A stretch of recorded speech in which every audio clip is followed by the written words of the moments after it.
for the next stage in life, you know. And we'll still water them, but they're a bit in a hardier environment than here. They have less shade. They're more exposed to the sun and natural and the winds and everything like that. So they're getting. Woo, look at our biochar, it's on fire. Oh. Gotta put that out. Just throw another bag on it, mate. And yeah, and like I said before, once the rainy season comes, they'll be ready to go in the ground and be watered, and we won't have to worry about them for a few months. You'll just get water on its own and it'll grow. Here, the biochar. We started this about an hour ago. So it's now, most of the time the heat and the flame will go upwards, so you'll have a lot more char on the upper, burnt char, ready charcoal on the upper side. And in the bottom you will usually have a lot less because it's also a lot wider, some more mass, and just because I guess the way that heat spreads. So once in a while we'll just go and chuck. We'll go from the bottom to the top, and if we see that the bottom is also burning, we can throw another bag. So basically we want it to smolder, but we don't want it to catch on fire or burn too fast, because if it burns too fast it's going to turn to ash.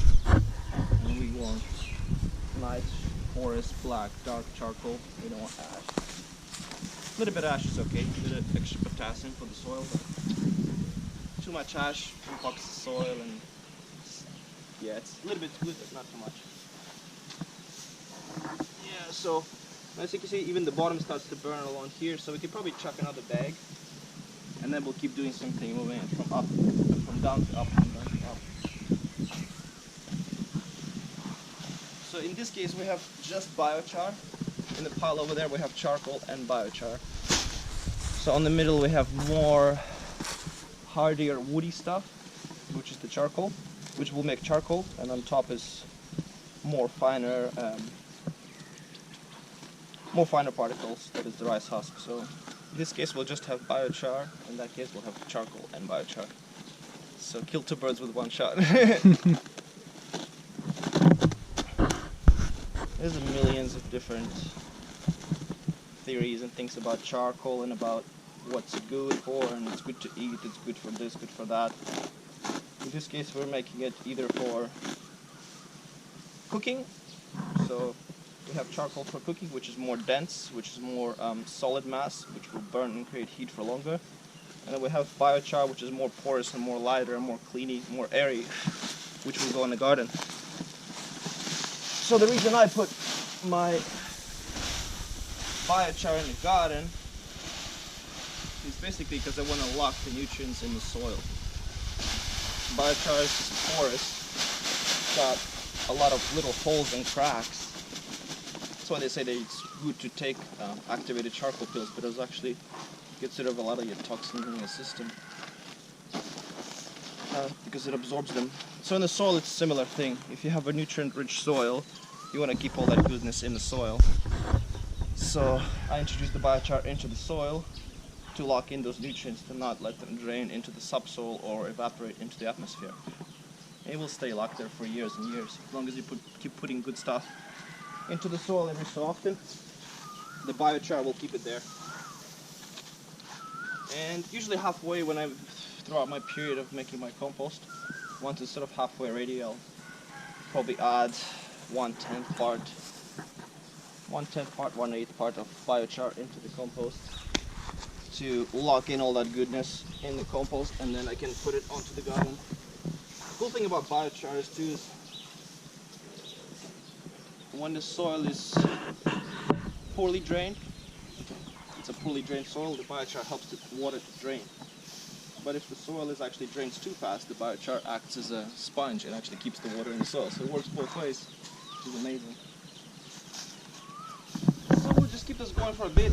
We know that it's going because the smoke is there, the oxygen is filtering through the rice husk, keeps the whole thing running over there as well. So we know it's good. And if we dig through, we can see the black charcoal. We don't see much ash. Perfect.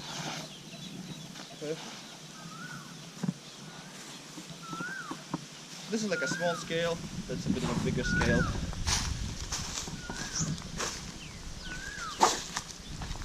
Generally when we make it on the farm, we'll try to do a big batch of it, so then we have enough to use for potting mixes, for putting in the gardens. for actually storing the seeds good as well. You put a little bit of biochar in your seed bag, keeps the humidity out.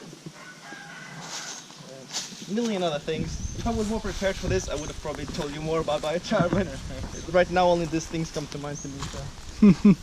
Tell us where you're from, Alex.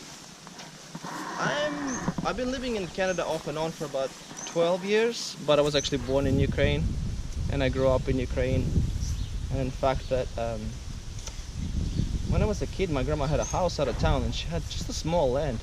But I just now remember, you know, like I remember these years back, she had such a diversity of these trees and foods and so many fruits and so many veggies and etc, etc, etc. But back then I didn't appreciate it. But as I started traveling, I started remembering all these things. And that's sort of, like I remember how good it was and how good the quality of food was and how good it felt.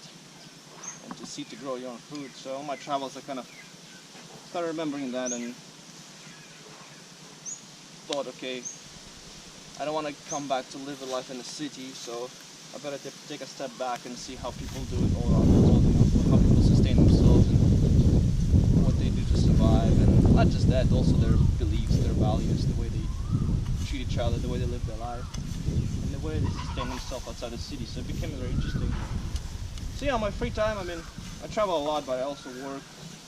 But all the times in my free time, I'll do a lot of searching around and traveling, exploring different communities and places, and sort of picking everybody's brain and taking a little bit from everyone and taking notes and trying to create my own thing. All right, well, thanks for showing us around, Alex. Yeah, man, no problem. Rock Tamachat, rock on!